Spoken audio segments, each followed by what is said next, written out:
ഈ സമയം വരെയായി ഈ 2 കിലോ കഞ്ചാവുമായി ബന്ധപ്പെട്ട് ഇതിനെ തുലനം ചെയ്യാനാണ്, അല്ല എങ്കിൽ ഇതിൻ്റെ പൂർണ്ണമായും ഉത്തരവാദിത്തം SFI ആണ് എന്ന് വരുത്തി തീർക്കാനാണ് കേരളത്തിൽ പ്രത്യേകിച്ച് മാധ്യമങ്ങളും അതോടൊപ്പം തന്നെ പ്രതിപക്ഷ നേതാവും KPCC പ്രസിഡന്റും ശ്രദ്ധിച്ചിട്ടുള്ളത്. അതിന് ശ്രമിച്ചുകൊണ്ടേയിരിക്കുന്നത്. പ്രതിപക്ഷ നേതാവിൻ്റെ വാക്കുകൾ ഞാൻ ശ്രദ്ധിച്ചു.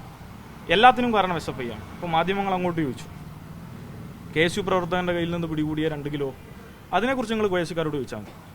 എല്ലാത്തിനും കാരണം SFI ആണ്. പക്ഷേ KSUക്കാരുമായി ബന്ധപ്പെട്ട് എന്താ അഭിപ്രായം പറഞ്ഞാൽ അത് നിങ്ങൾ KSUക്കാരോട് ചോദിക്കണം. ഇതേ അഭിപ്രായമാണ് KSU സംസ്ഥാന പ്രസിഡന്റ് പറയുന്നത്. ആരുടെ കയ്യിലോ പിടിക്കട്ടെ, പിടിക്കപ്പെട്ടത് ആരുടെയോ കയ്യിലെന്നല്ല, പിടിക്കപ്പെട്ടത് KSUവിൻ്റെ നേതാവായിട്ടുള്ള ആളുകളുടെ കയ്യിൽ നിന്ന് 2 കിലോ, SFIയുടെ പ്രവർത്തകൻ ആയിട്ടുള്ള ആളുടെ റൂമിൽ നിന്ന് 90 ഗ്രാം. ഉത്തരവാദിത്തത്തോടു കൂടി നമ്മളിതിന് കാണണമല്ലോ.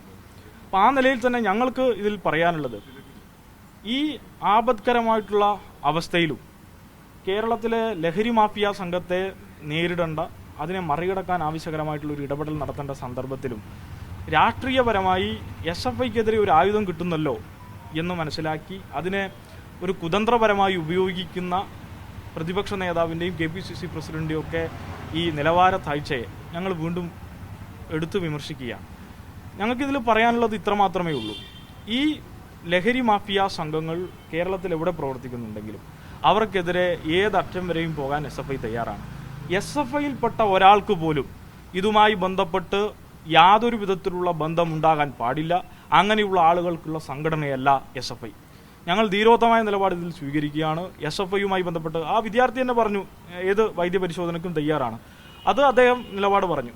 പക്ഷെ അതിൽ ഞങ്ങൾ കാണുന്നൊരു ജാഗ്രത കുറവുണ്ട്. ആ ജാഗ്രത കുറവെന്ന് പറയുന്നത് ആ റൂമിൽ നിന്നാണ് ഇത് പിടിച്ചത്. പോലീസ് ഉൾപ്പെടെ അത് സ്ഥിരീകരിച്ചു. അതുകൊണ്ട് തന്നെ അതിനെ ന്യായീകരിക്കുന്ന നിലയിലേക്കൊന്നും ഞങ്ങളത് കടക്കുന്നില്ല. പക്ഷേ അതിൽ വന്നിട്ടുള്ള ജാഗ്രത കുറവിനെ അതുപോലെ കാണുന്നു. അറിവുണ്ടെങ്കിലും ക്യാമ്പസിൽ ഇതുമായി ബന്ധപ്പെട്ട SFI പ്രവർത്തകരുടെ അറിവിൽ ആരെങ്കിലും ഇത് ഉപയോഗിക്കുന്നുണ്ടെങ്കിൽ അവരെ നിയമത്തിന് മുന്നിൽ കൊണ്ടുവരണം. അവർ സ്വാഭാവികമായും ശിക്ഷിക്കപ്പെടണം. ഇതൊരു സമൂഹത്തെ, ഒരു സമൂഹ ഘടനയെ ആകെ ബാധിക്കുന്ന ഒരു വിഷയമാണ്. അതിനെ ആ നിലയിൽ തന്നെ അഡ്രസ്സ് ചെയ്യണം എന്നുള്ളതാണ് SFI കാണുന്നത്.